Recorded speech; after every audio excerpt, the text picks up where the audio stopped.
Ele não pode estar aqui connosco hoje. Nós temos de ter o dever moral, esse grande abraço, pela sua fraternidade, pela sua obra em conjunto, pelo momento que ele está passando. Esse abraço de prece, de silêncio, de saudade, de carinho, de mansuetude. Nosso querido e amado Nilson Pereira possa nesta hora receber na Bahia nosso abraço português da saudade, que é o amor que fica. Não esqueçamos nesta hora. Nosso agradecimento a esta casa. Nós dizemos que o Centro Espírita é o centro de cosmética da alma. Cuidem as vossas almas, porque agora a coisa vai mesmo avançar. Podemos dizer que estes 2 dias são dias gloriosos, que sob a proteção de Deus compreendemos melhor os painéis da obsessão, a loucura e a obsessão.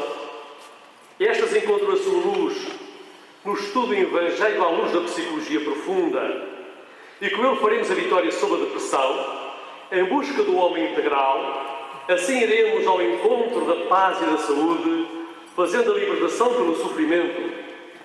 Que a mediunidade, desafios e bênçãos são extremamente importantes para fazer o triunfo pessoal. Com boas diretrizes para o êxito, e neste momento em que todos podemos assistir e participar na transição planetária e sonhar que o amanhã, o amanhecer de uma nova era, ele está aqui entre nós, tem-nos sido um querido amigo sempre, tem sido para nós um celeiro de bênçãos, para que todos tenhamos vida feliz. À luz da psicologia profunda, nós diremos assim: bem-aja, Divaldo, venha encerrar este Congresso de Espírito Português. Seja bem-vindo ao palco.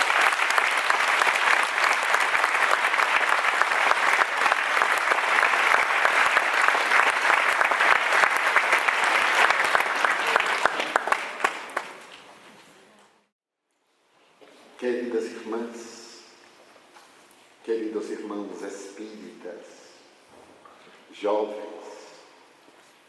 permaneça conosco a paz do Senhor.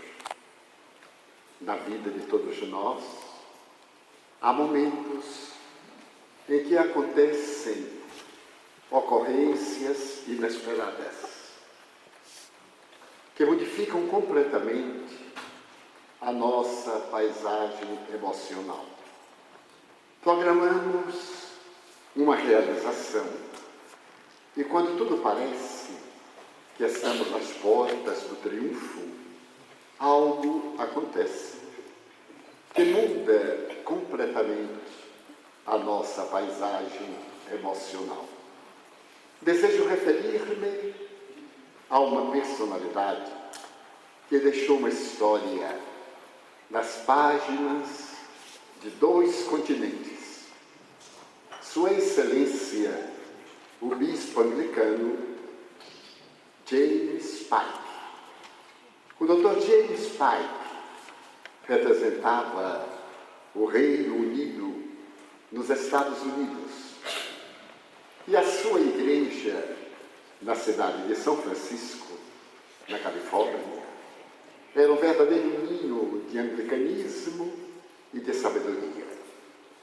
Sua Excelência era casado desde quando Henrique VIII se divorciou do Vaticano e estabeleceu que a Inglaterra e todo o Reino Unido teria a sua própria forma de interpretar o Evangelho de Jesus, que os sacerdotes passaram a constituir família.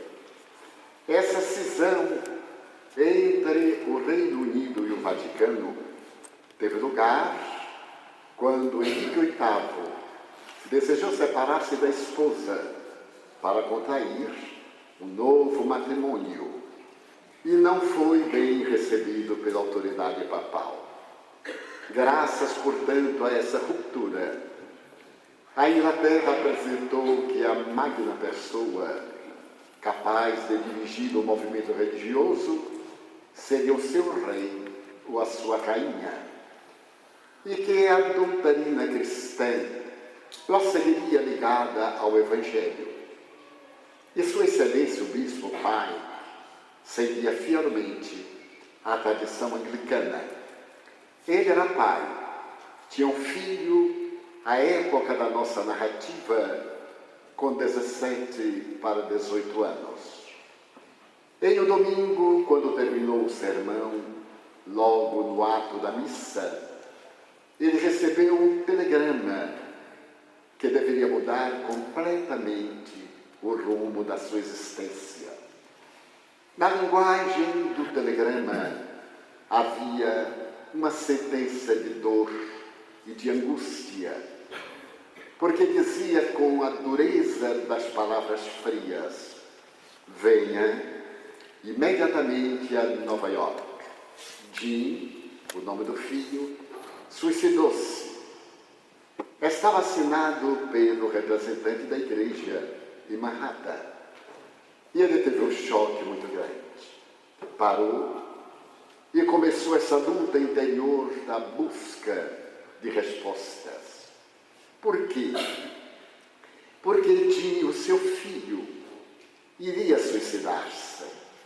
Qual a razão para alguém deixar de viver, se é que esta razão existe?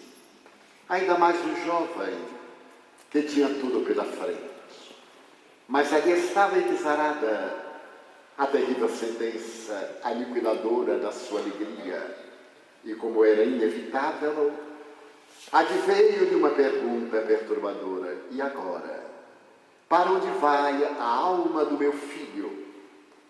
Na condição de suicida, ele deveria ir para as geínas infernais, conforme a teologia anglicana. Mas ele era tão jovem, e Deus é todo amor. Será que Deus é capaz de punir um momento impensado de um jovem, somente porque não teve resistências morais para enfrentar os desafios? Mas se o Jim não ia para os infernos, iria para os céus, não seria justo, porque se ele granjeasse o céu, que prêmio receberiam aqueles que lutam, que se afadigam pelo bem, que doam a sua vida? Mas de repente surgiu uma pergunta profundamente perturbadora: se ele não vai para o céu, se ele não vai para o inferno, será que existe alma? Ele havia tanto consolado pessoas que haviam perdido seus familiares, mas é muito fácil consolar os outros, falar dos problemas que afligem os outros. E questão diferente é auto-enfrentar-se, resolver os próprios problemas, sopesados, encontrar decisão. Ele estava acostumado a falar que a alma era imortal, teologicamente, mas ele nunca recebeu uma experiência a respeito da imortalidade da alma. A sua religião era apenas teórica, firmada na tradição, nos velhos documentos que narravam a vida de Jesus e nas escrituras do Velho Testamento. Mas será que existe alma? E de repente uma interrogação ainda mais dolorosa: e Deus? Será que existe Deus? Foi com essa angústia que ele chegou à casa para fazer a grande viagem de São Francisco a Nova York. Nunca uma viagem foi tão difícil. Naquelas quase 7 horas contra o fuso horário. Ao chegar a São Francisco, a Nova York pelo amanhecer, o seu colega e amigo de imediato conduziu e a esposa à casa fúnebre. Jim havia demonstrado ser um jovem equilibrado e pacífico, mas nunca fora à catedral de Manhattan. Estava embalsamado, um cartão de mogno com um tampo de cristal. E foi ali que Sua Excelência, pela primeira vez, fez as grandes interrogações a si mesmo. No silêncio do velório, ao crepitar da chama das velas, olhando o filho que parecia dormir, ele perguntou: por que, meu filho? Por que você fez isso? O suicida, além de covarde, é um ingrato. Ele não se lembra daqueles que o amam, que lhe dariam a própria vida se necessário fora. Por quê? Pela tela da memória. Ele recordou-se que fazia entre 2,5 e 3 anos, quando tinha uns 15 anos de idade, fora a um acampamento de escoteiros, lá mesmo na Califórnia.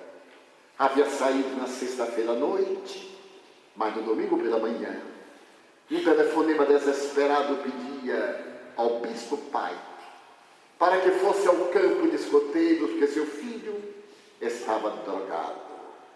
Tivera um surto, estava desesperado a arrebentar as coisas. E então, tomado de pânico, ele dirigiu 100 quilômetros para chegar ao campo e encontrar o filho no letargo. Ao pô-lo no carro para trazer de volta, à medida que o sol banhava o Pacífico, de repente o filho despertou, ainda marcado pela sonolência, e o pai lhe fez uma pergunta terrível: por que, meu filho?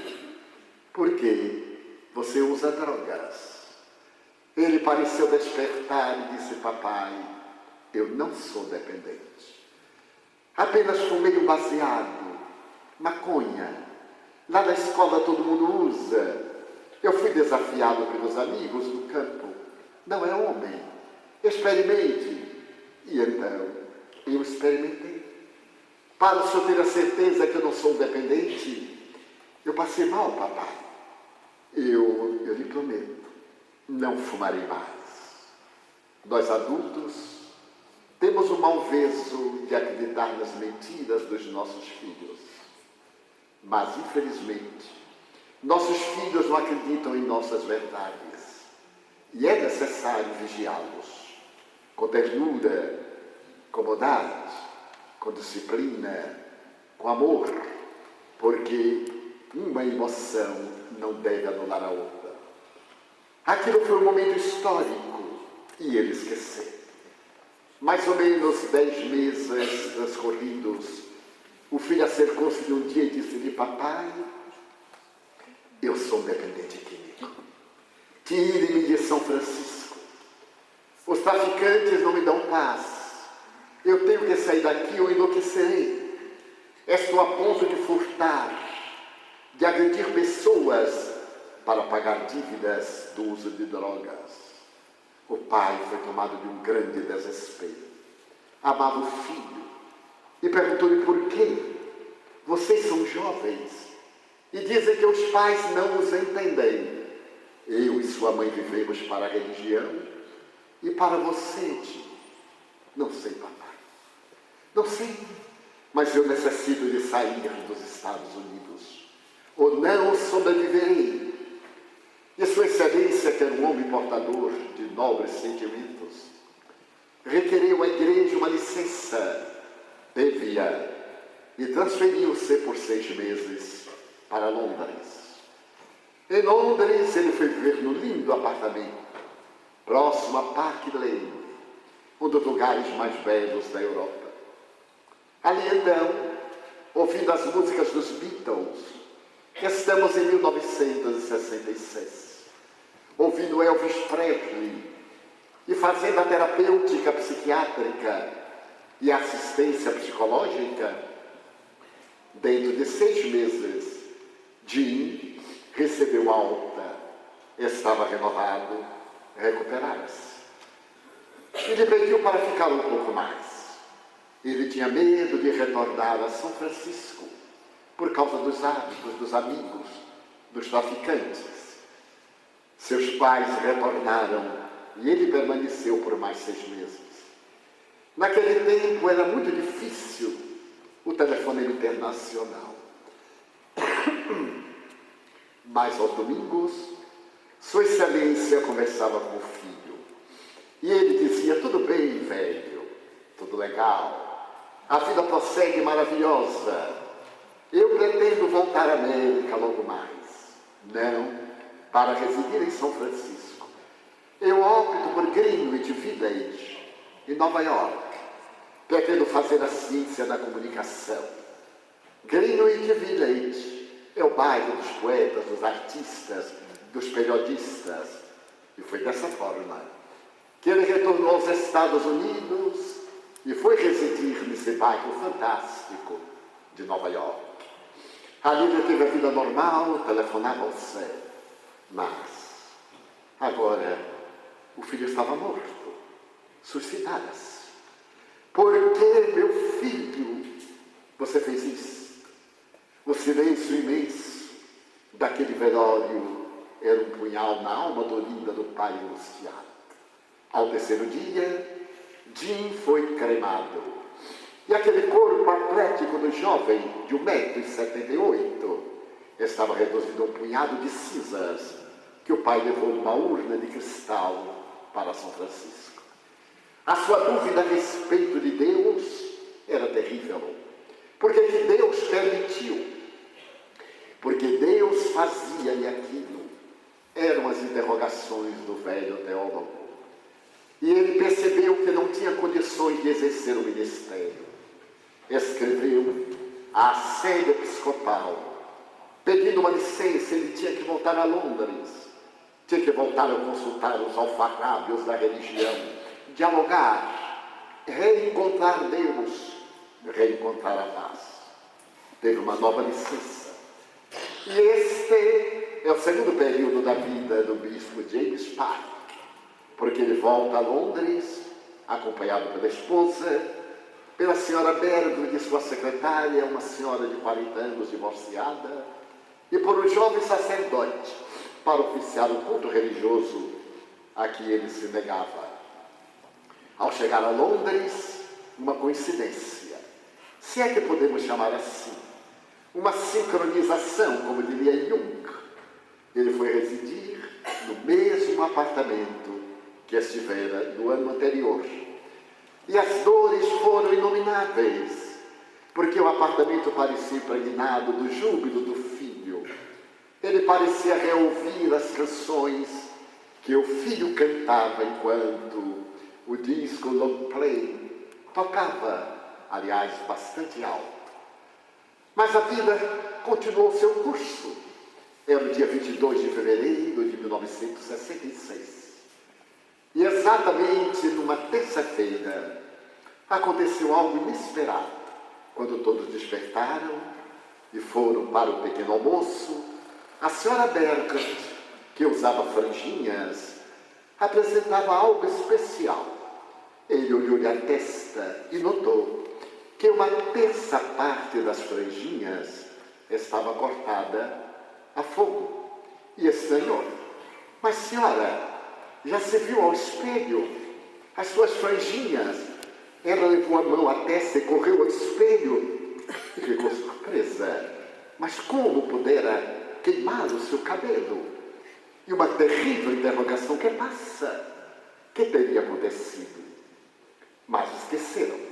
No dia seguinte, uma segunda terça parte desapareceu-lhe na testa. E ao terceiro dia, a terceira parte havia sido também queimada.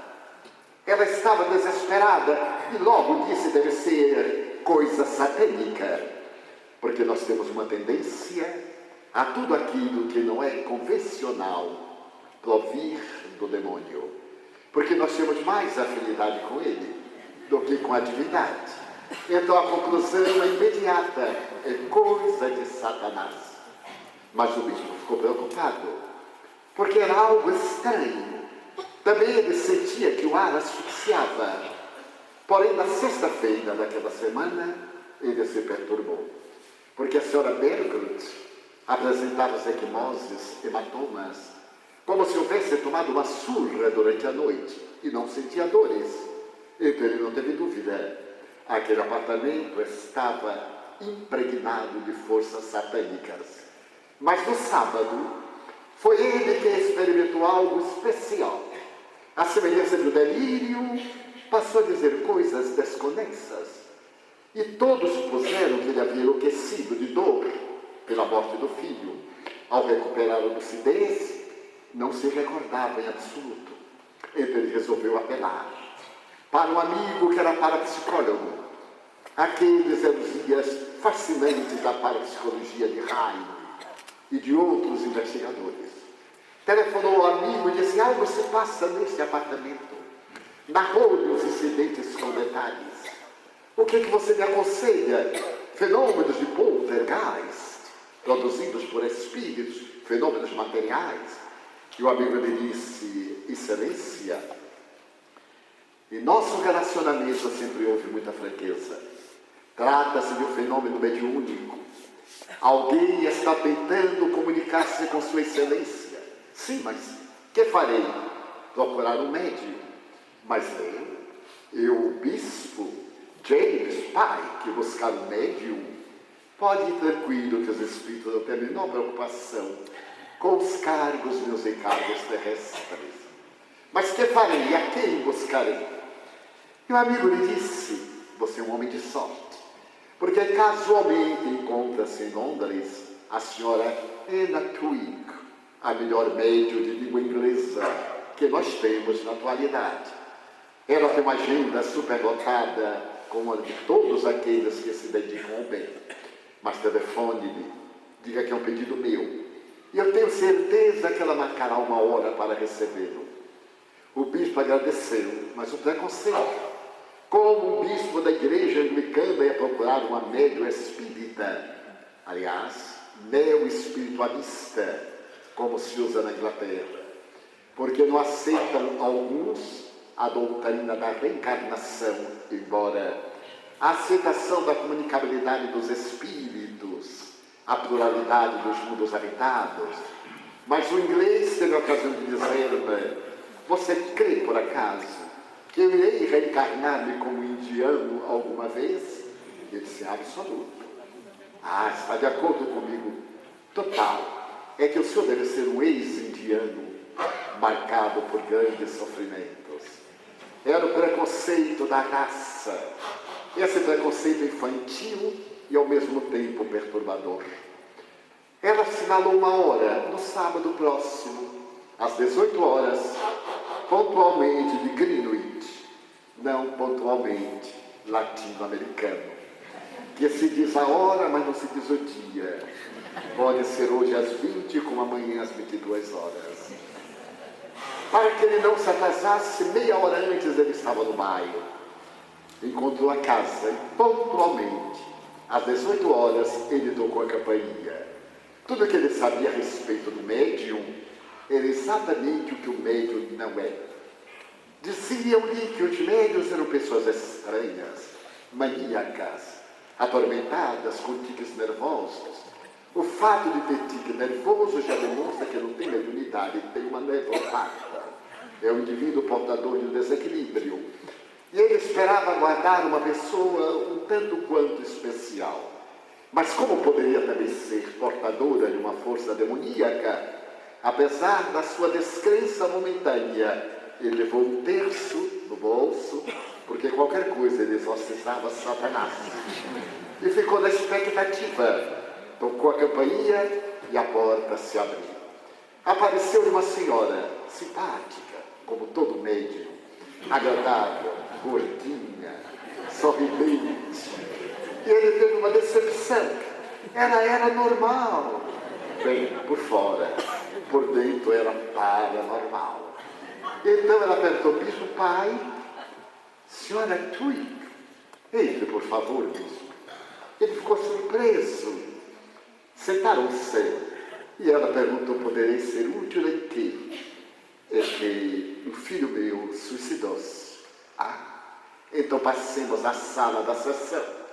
E logo ele imaginou que seria a sala da sessão. Era ali que fazia os exorcismos, que Satanás se comunicava, deveria ter um incensador ao lado, deveria ter alguma coisa mágica, cornetas que flutuavam no ar. E teve a segunda decepção. Era uma saleta com uma chaise longa e nada mais. Alguns móveis, o birro, as cadeiras para receber os amigos. Ela sentou-se na chaise longue, numa acomodação, e disse-lhe: nosso tempo é breve, eu gostaria de fazermos uma oração. E ele foi tomado de mais surpresa. É necessário? Sim. Sua Excelência sabe orar? Sim, eu sou bispo. E sabe orar? Porque a maioria das pessoas sabe rezar, dizer palavras. Orar é abrir a boca da alma para esvaziar-se do ego e plenificar-se de Deus. Eu venho de uma cidade do interior da Bahia e na velha tradição católica reuníamos-nos para orar ou rezar. E a nossa principal intérprete das orações era uma personalidade ímpar de que nunca me esquecerei, porque ela conseguia rezar o terço com todos nós, que dizíamos sempre as palavras básicas. Ele ia rezando: Pai nosso do céu, já vai Dona Margarida, não sei para onde vem a nós o vosso reino, seja feita a vossa vontade. Está de roupa nova. Era impressionante como rezava. E nós achamos aquilo que era lindo, que fazia parte. Imaginem-se que no momento em que nós estávamos em plena oração, e a oração era feita em latim, para uma pessoa modesta, quantos crimes nós cometemos naquilo que pensávamos que era latim. Chegava um momento quando nós íamos dizer o Kyrie, e ele dizia: Regina partiu a cara. E nós repetíamos: Regina partiu a cara. Muito tempo depois, adulto, é que eu vim saber que era Regina Patriarcarum, Rainha Patriarca. E ela dizia que a pobre senhora partiu a cara. Eu dizia: onde? Mas isso não é nada. Ela ia além e nós, fiéis, acompanhávamos. Regina afrouxa os louros. Eu nunca soube o que eram louros. E fiquei atormentado. Bom, mas repetia. Quando adquiri o discernimento, era Regina Angelorum, Rainha dos Anjos. E ela disse que a pobre da criatura carregava louros. Mas era seguinte a rezar: orar é silenciar a alma para ouvir Deus. É dar um grito sem palavras e aguardar a resposta divina pela inspiração. Então, Excelência, vamos orar. Ele cerrou os olhos e no silêncio da sala, inesperadamente ele ouviu uma estranha voz: Papai, papai, sou eu, Jim, papai. Eu não me matei, papai. Volte a Deus. Ninguém morre, papai. Deus existe. Ele abriu os olhos. O semblante calmo da senhora dócil estava transfigurada. Os olhos um pouco fora das órbitas. Os lábios tremiam, um pavor de morte estava na sua face desenhado. As mãos crispadas: Papai, volte a Deus. Eu não me matei, papai. Eu não sou suicida direto. É que eu estava muito deprimido naquela noite. E então eu tomei um sonífero, mas não fez efeito. Tomei outra Drágia e outra, o automatismo. E então houve uma parada cardíaca. Eu não queria morrer, papai. Sou suicida direto porque sou viciado. Mas sabe o que aconteceu? Naquele terror, eu senti que o corpo era arrancado de mim, ou eu do corpo, qual uma luva que é arrancada de uma mão, na qual está imantada. E senti-me desesperado, papai, quando me apareceu Mr. Tillich. Seu amigo, lembra? Não posso falar mais. Estou desesperado, papai, socorra-me. Ore, papai. É Jim. Sua Excelência começou a chorar. Papai, volte outra vez. Neste momento eu não posso dizer mais nada. Então ele baixou a vista. Era seu filho. A voz era de seu filho. Mr. Tillich, o filósofo inglês, teólogo, era seu amigo íntimo. Como é que aquela senhora poderia saber? Então o rosto da senhora modificou-se, adquiriu uma suave tranquilidade, uma doce voz, disse-lhe: Pai, não te recorda de mim no seminário? Quando nos sentávamos juntos, aqui está teu primo Fred, aquele que pulava a amarelinha contigo na Escócia. E os dois amigos reencontraram-se. Quero agradecer-te, disse Mr. Tibbet, pelo artigo que fizeste no The Sun de São Francisco, elogiando-me e da obra que escreveste a meu respeito. A vida continua, Pai.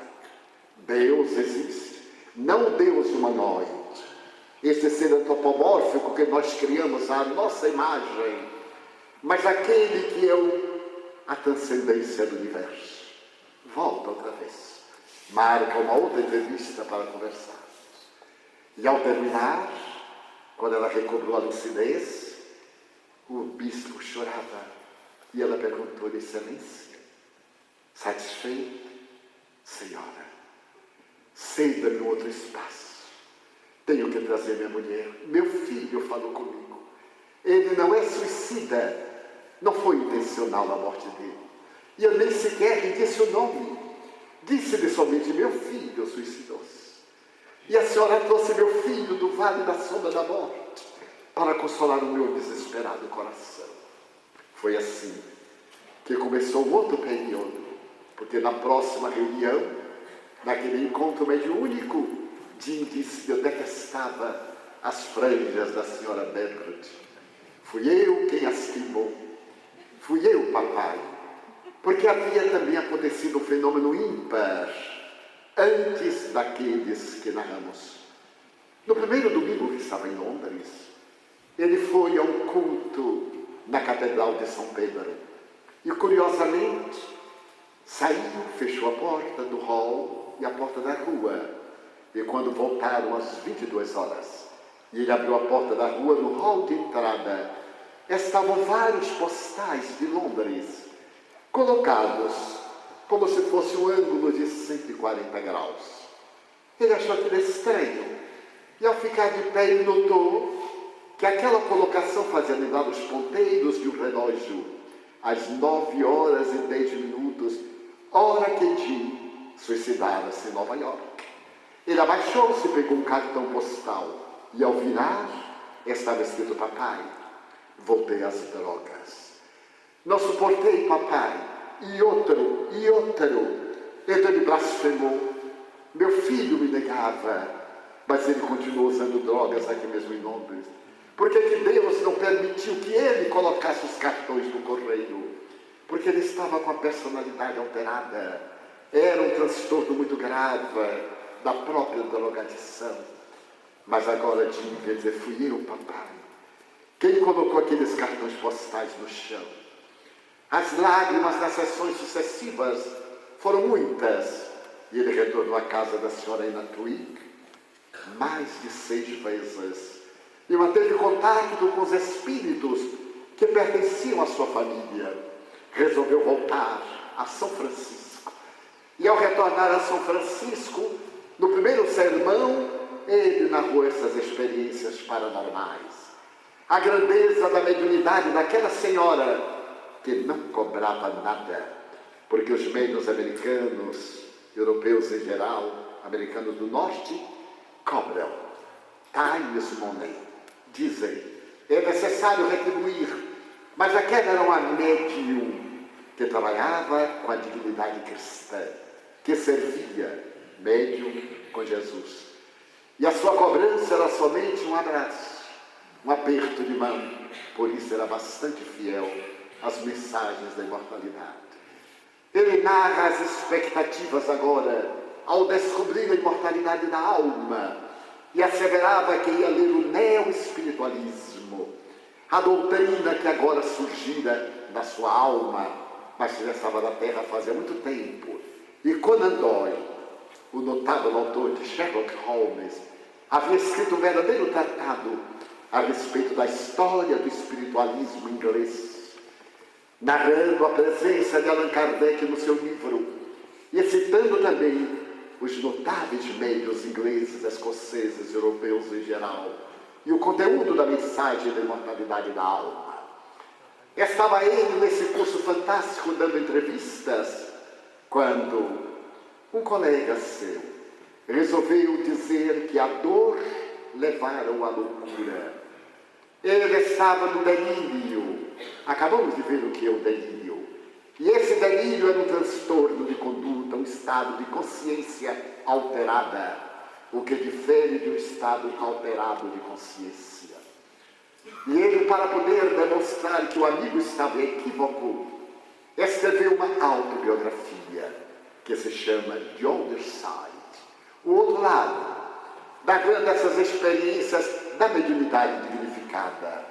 Sua Excelência o Bispo James Pike, que representava o Reino Unido, agora foi destacado pela Rainha Elizabeth II para representar em atitudes diplomáticas o Reino Unido e Israel.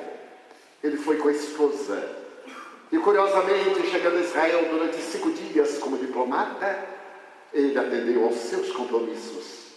Mas no 6º dia, na condição de cidadão britânico, ele pediu um jipe para visitar o deserto de Negev e não retornou da viagem. Desapareceu. Sapadores percorreram o deserto, não encontraram o cadáver. A Força Aérea de Israel, a segunda melhor do mundo, a primeira americana do norte, varreram o deserto sem encontrar qualquer vestígio, qualquer cadáver, sequer o jipe. Ao 3º dia, em Tel Aviv, a viúva do Bispo Pike pediu um mapa do deserto. E, para a surpresa dos que se encontravam ao seu lado, ela entrou num transe estranho e apontou o local em que havia uma fossa. Meu corpo está aqui. O jipe havia caído na fossa, ele teve uma concussão cerebral e morreu. Em Londres, sem saber de nada, Anna Twigg deu uma entrevista dizendo que Sua Excelência o Bispo Pike havia morrido no deserto, no acidente de jipe. O corpo foi encontrado, foi levado de volta para a Inglaterra e ficou esse documento glorioso a respeito da mediunidade dignificada. A mediunidade para o futuro, em que nós abandonaremos todas as manifestações antigas, tradicionais, em que a mediunidade ocupará o seu lugar na organização psicofisiológica da criatura humana, até deixará de ser um ato paranormal para ser um fenômeno perfeitamente normal, no desenvolvimento, como diria Allan Kardec, intelecto moral da criatura humana, do primatas homini, ao homem inteligente, ao homem virtual de hoje, avançamos para a conquista do homem espiritual. Ouvimos falar aqui do DNA, do ADN pela manhã, como nosso pensamento influi nessa hélice algo atormentada, que foi descoberta por 2 grandes pesquisadores que ganharam o Nobel de Ciência. Com a nossa mente pode modificar toda a estrutura do nosso DNA e criar naturalmente necessidades de ordem transpessoal. Infelizmente, a ciência moderna já reconhece a grandeza do transe mediúnico. A Associação Americana de Psiquiatria reconhece que o transe não é mais patológico. E também a Organização Mundial de Saúde, no catálogo das doenças, retirou a mediunidade, o transe das psicopatologias, para ser credores tanto a mediunidade como o transe de análises profundas do conhecimento, tanto psicológico como psiquiátrico.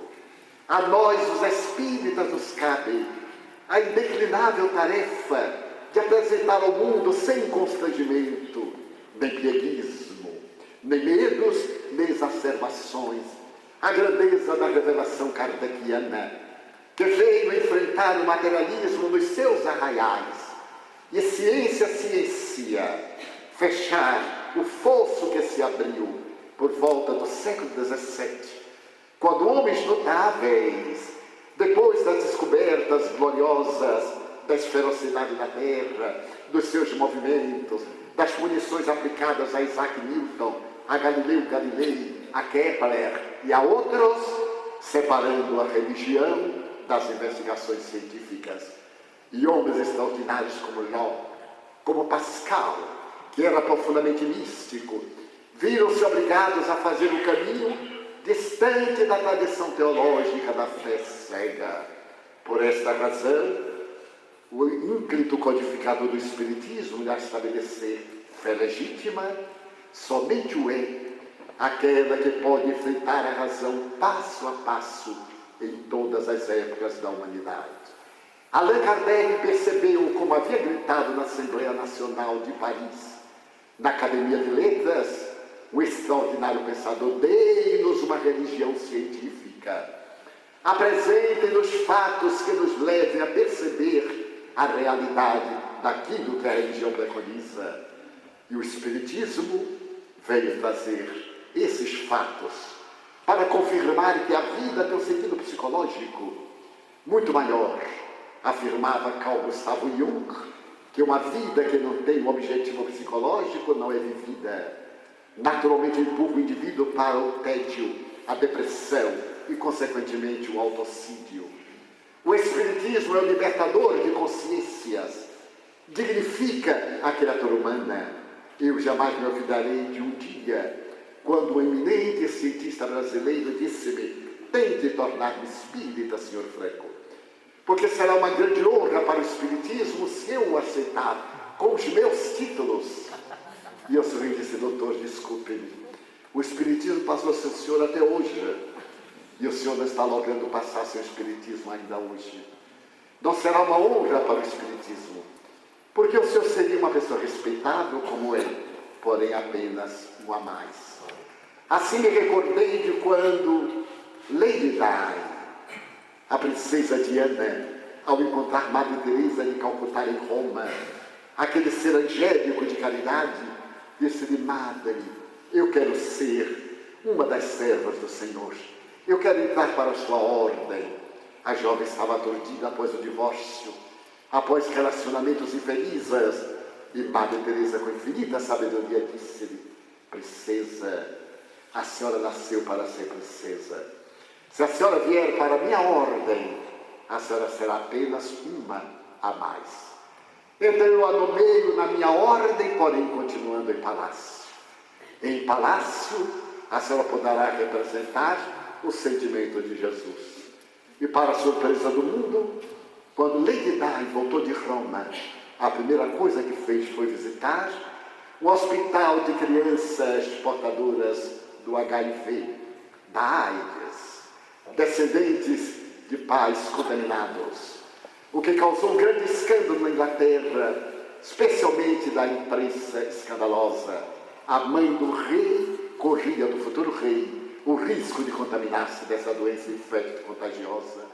E ela sorriu, e então ela foi visitar Angola, que na época era o país que possui o maior número de minas terrestres. Essas minas covardes que destroem a vida, que despedaçam. E ela começou uma campanha contra os fabricantes de armas de guerra, os fabricantes de minas terrestres, o que iria redundar, segundo alguns periódicos, na tragédia de Paris.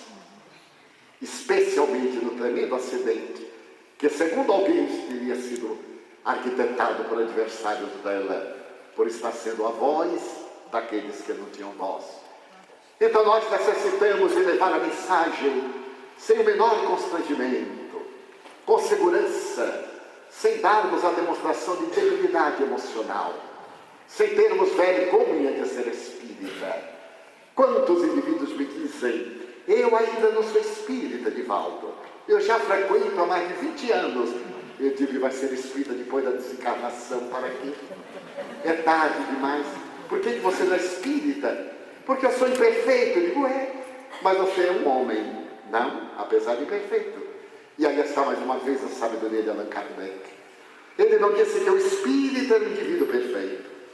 Era todo aquele que se esforça para ser hoje melhor do que ontem, amanhã melhor do que hoje, lutando sempre contra as suas más inclinações.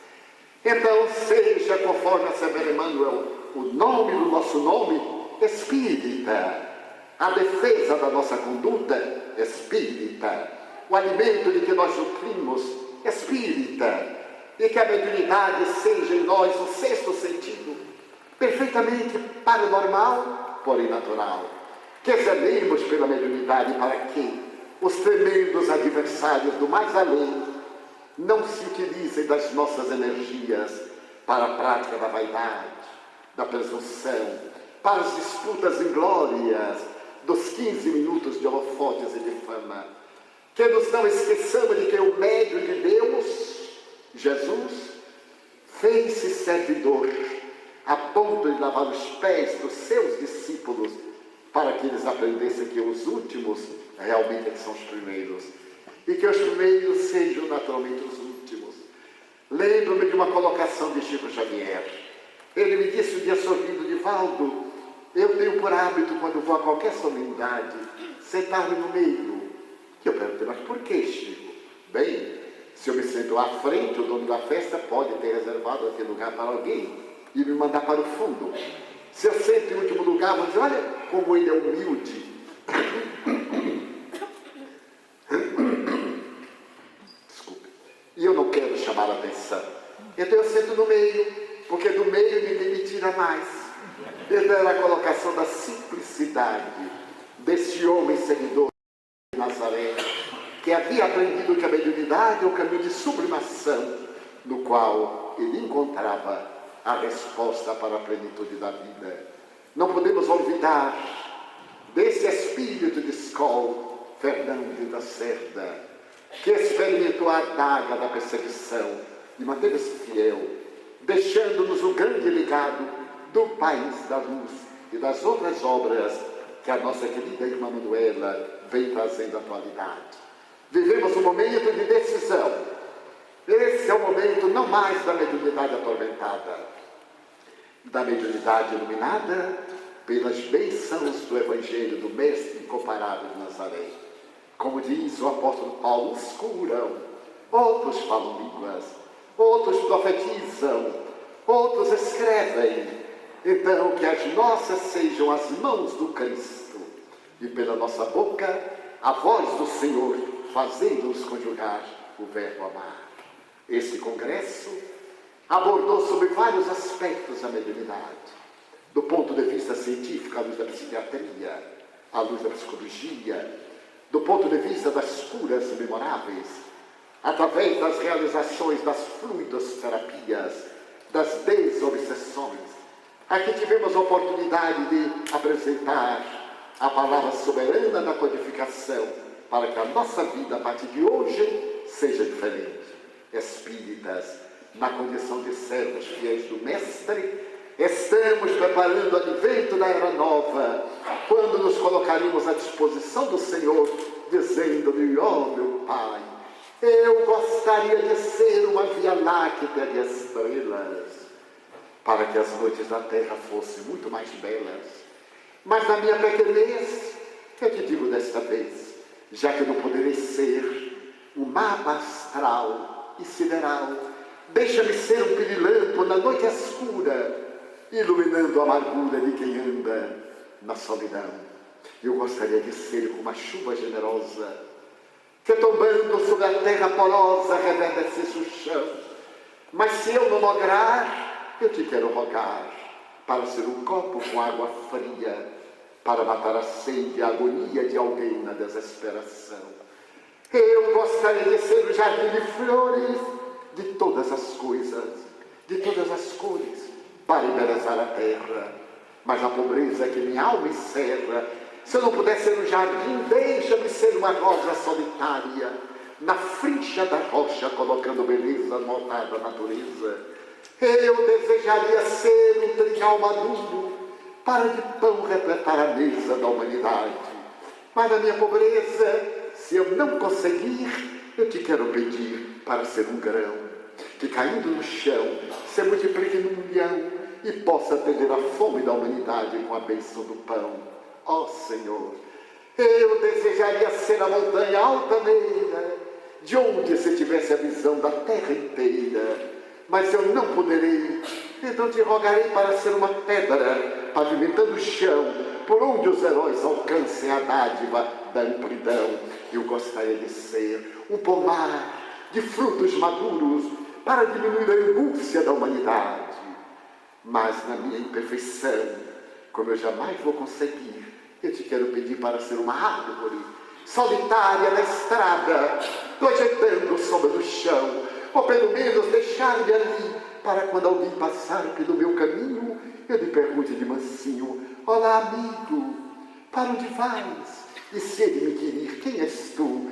Eu lhe possa dizer: sou teu irmão, dá-me tua mão, eu irei contigo, e lado a lado eu possa cantar: Senhor, eu gostaria de ser esteta, poeta, artista, orador, mas me faltam esta magia, a beleza, e como nada sou, deixa-me simplesmente servir-te e dizer: obrigado, Senhor, porque eu nasci, obrigado porque creio em ti, pelo teu amor, obrigado, Senhor, pela vossa atenção, muito obrigado, Senhor.